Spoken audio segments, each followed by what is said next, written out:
So shout out to Zion. This is a live react to a video I have not seen. So I've got no context. I didn't even read the title. I'm just going to listen and riff. Okay, so let's get to it.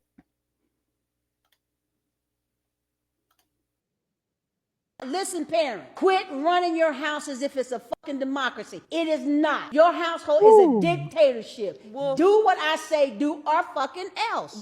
But now they have this thing called gentle parenting. Oh, I believe in gentle parenting. Do you? You're living, aren't you? Surviving is not thriving. But Oh you my. are. You survived it. I was That's very not gentle. gentle. I was very gentle. I give you Oh, passes no. from time to time. See, you survived that night coming in my house drunk, Oh, throwing up no. on my damn carpet in my bathroom, talking about your cycle was on. Your damn cycle wasn't on. Oh, you were Lord. drunk. Well, at that point, Okay, whoo! I'm not done yet, but dang. All right, I'm going to have to go back a couple of times on this one.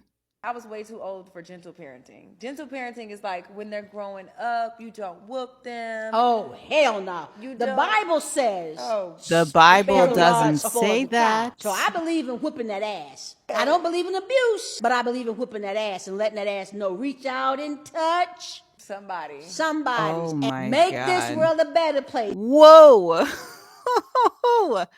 Zion, you spicy son of a bitch. I love this. I love this so much. Okay, let me get into my let me sit in this chair properly. Oh my God. So I think first of all that lady is nuts. She's very funny. But that was some scary advice. So here's the thing about when people say stop running your household like it's a so-called democracy. I'm gonna clean this woman's language up, but y'all can hear what she's saying and see what she's saying. It's not. And in a gentle parenting household or in an authoritative parenting household, it isn't. The point of gentle parenting is not to speak softly to your child and be so open and permissive of all of the things that they do. That's not what gentle parenting is. It's not what authoritative parenting is. It's not even parenting, in my opinion. But if you wanted to call it a parenting quote unquote style, it would be permissive. So I just feel like we got to hit that one in the head right off the bat. When you are creating a life and you are teaching that person how to human, okay, there's a difference between telling them how they have to be in a way that is suppressing their personality and making them be a little robot, right? A version of you. And then there's, being overly permissive and saying, oh, well, there are no boundaries and no expectations and no rules. Most importantly, no rules and no boundaries. I think there are such thing as healthy expectations, but those get set over time. You get prepped for those so that you can be successful in a scenario where those expectations are then being held up and to which you're being held against, right? But when it comes to creating the conditions for a child to either be overly permitted to do whatever or restricted in such a way that they feel repressed, you're really knocking yourself out of the parenting game one way or the other. And here's why. When you take a kid who has no boundaries, they don't know what's expected of them and they act out, right? And say that they do this on a regular basis. They're doing that because they want to be held, right? They want to be contained. They want to be in a space where they know what safe is. And without that, they will just do whatever and pray that they find it, right? But these children end up with low self-esteem. Interestingly enough, they don't feel self-confident. They don't feel like they are supported and cared for in ways that are really critical to their mental development, to their psychological development, to their interpersonal skills development. So we don't want that. And on the flip side, what we don't want is for a kid to feel so smothered, to feel so restricted, to feel so suppressed that they don't know who they are. Because those children, even if they appear to be high achieving, maybe they do really well in school, they have good grades.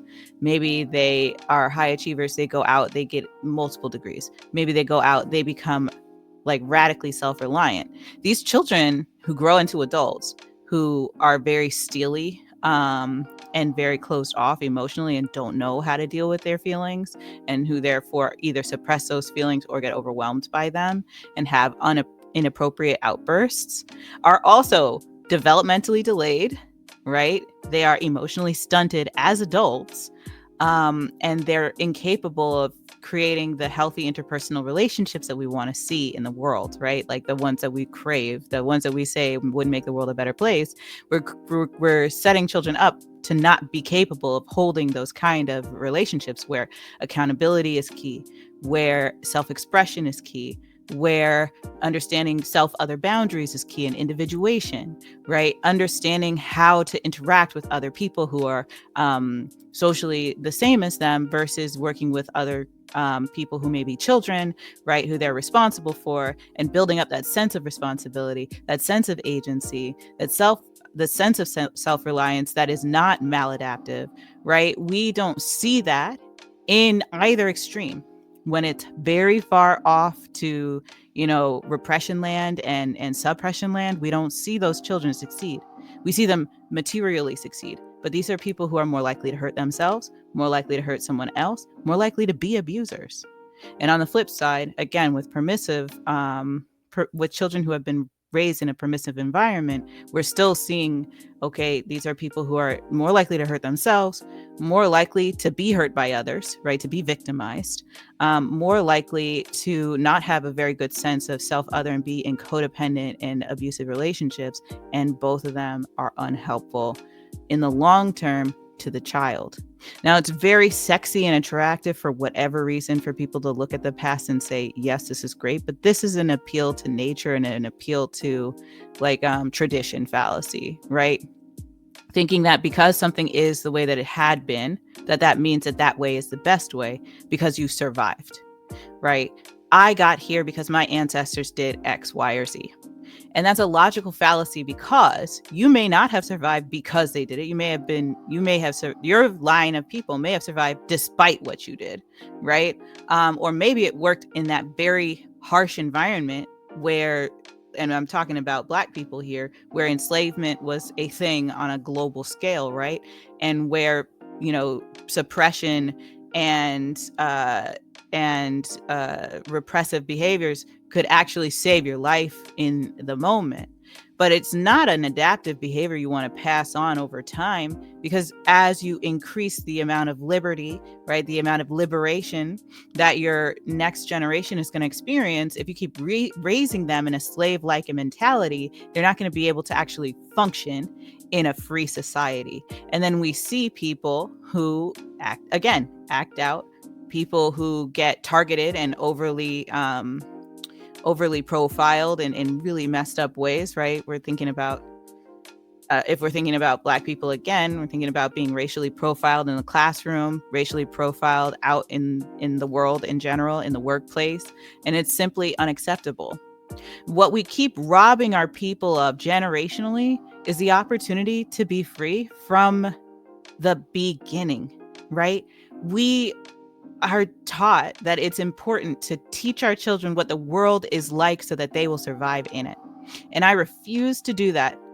I refuse to raise my child to know what the world is like, because if I want her to change it, she has to believe in her soul that that's not the way the world is. Not just not the way it should be. It's simply not the world. She has to have the kind of belligerent commitment to a world that she can see, that nobody else can see. She has to believe in that thing so hard that people look at her like she has 3 heads. That's how serious I am about creating a world for my daughter that reflects the world I want her to live in at home. So I teach her in ways that have her behaving in ways that people don't really, immediately think, oh, this is a 1.5-year-old child, right? She's really confident. She speaks. She is totally self-possessed, and it's incredible to watch. And she's used to not hearing no, but she is used to hearing a yes-focused command, right? So it's not no, get down from the table. It's, hey, come over here, let's do this thing. And then if I notice that the behavior is continuing, then I change the environment, right? And then we try again, because maybe I haven't set it up to be developmentally appropriate for her yet. So I change and I adapt the environment to meet her needs, and then she can thrive. And that girl's not out there trying to get into all these things and do all these things, and I've got to be a chicken with my head cut off, not knowing what to do. No, with authoritative parenting, right? I am given the space to think about and check, where am I as a person? And am I in a place where I can effectively, right, create an environment, co-create an environment with my child that's for my child and myself, that is sustainable for the both of us? Can I do that? And if I can, right, then I need to say, well, what are the things that I need to do that will make that happen? What does my child need in order for her to reap the benefits of that? And how can I help others who are in my space understand how to be in that space with her so that she can continue to thrive, continue to grow, and continue to blow all of our minds? Because the bottom line is, if I want my child to grow up in a world where she's not being yelled at, where she's not being treated a negative way, I can tell her, don't let someone treat her that way. Or I could simply not treat her that way, and she won't know how to tolerate being treated that way. I'd much rather treat my daughter with the kind of respect I pray she'll experience, so that it's not foreign to her, so that she's attracted to it, so that she holds on to it, so that she cleaves to that, rather than to turn around and say, oh, a woman should treat you like this, a man should treat you like that, people should treat each other like this. I can just treat her the way I hope that people will treat her, the way I hope a woman will treat her, the way I hope a man will treat her, the way I hope her friends will treat her. And that no matter what that looks like for her, as far as the package of the person or people that she loves, that she cohabitates with, that she procreates with, that she loves and lives with, right?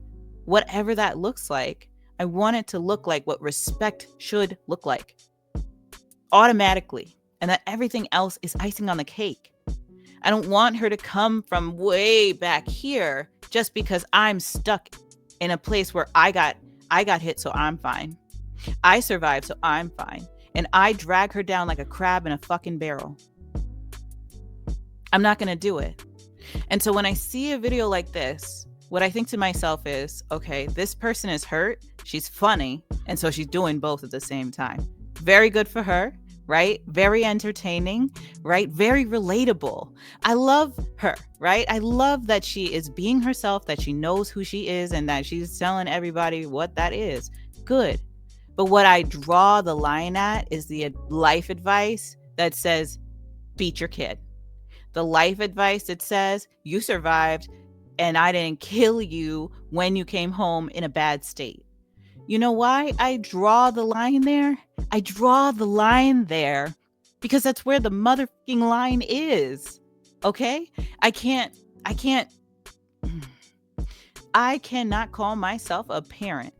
I cannot call myself someone who loves someone at all. It doesn't have to even be a kid. I couldn't treat a cat that way. I couldn't treat a dog like that. I couldn't treat a piglet that way, right? Like, there's no world in which I come up to a sentient being and I say, you should feel lucky that I didn't fuck you up today, and think that's love. That's coming from a terrible background. That is coming from an abusive mindset. That is coming from the master's mouth. And last I checked, you cannot dismantle the master's house with the master's tools. And I want a free people in the generations to come after me. And I start with my child. So you better believe that I'm giving her liberationist ideologies. I am giving her liberationist spaces. And I am treating her with respect and consideration, and I am teaching her. Discipline does not mean beat. Discipline means teach. And so I teach my child. I teach my daughter. I show her the way. And I don't show her the way by saying, look at what I said and not what I did, because that's not how anyone learns. I teach my child by saying, look at what I do and do it with me, and let us do it to the best of our ability.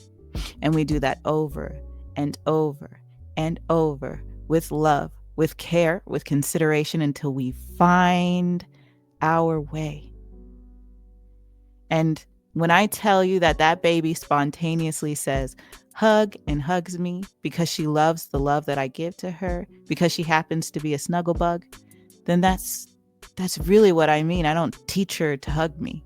That's just what she does, because that's how she wants to express herself.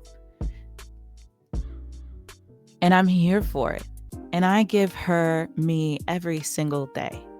And I pray to God that she always feels safe enough to give me her whenever it is that she wants to. It feeds my soul to give my child the boundaries and the environment to learn, to lead, and to thrive. And I believe that we all deserve the ability to create, to cultivate a culture in our households that supports who we want our children to be, how we want our children to be, and we give them all of the tools that they need in order for that to happen. And we just can't do that if we're still looking back into our ancestors' eyes. Our ancestors cannot be in front of us and we call ourselves moving forward. That's regression. That is moving backwards. That is falling behind. And the truth of the matter is, last I checked, we said that we weren't going to let anybody turn us around. We all cannot afford to keep living like the people who broke themselves praying we would not live like them. We can't keep doing it. It's a disrespect and a dishonor to them. It's a disrespect and a dishonor to our future. And it prevents us from enjoying this one life that we have to live. So I encourage you all, if you happen to see this video, if you happen to like it, please share it. This is a lot. It was a whole rant, but it came from the heart. And yeah, give yourself a chance to really cultivate and create something special within your family, because authoritative parenting, gentle parenting, it isn't what you think. Not if you're thinking like this lady. It's really something special. It's a deeply researched and research-backed form of parenting. And it can save households that are farther down the line than they might have liked to be in the wrong direction. It gives you a chance to right the ship, to change course, and to create a family life that you can feel really proud of creating for your children, and that you would want them to pass on to the next generation. So I give you that. And with that, I say, no matter where you are, no matter how you are, I hope you are happy, healthy, and whole. And I look forward to seeing you real soon in the next video. But for now, I love you. Bye.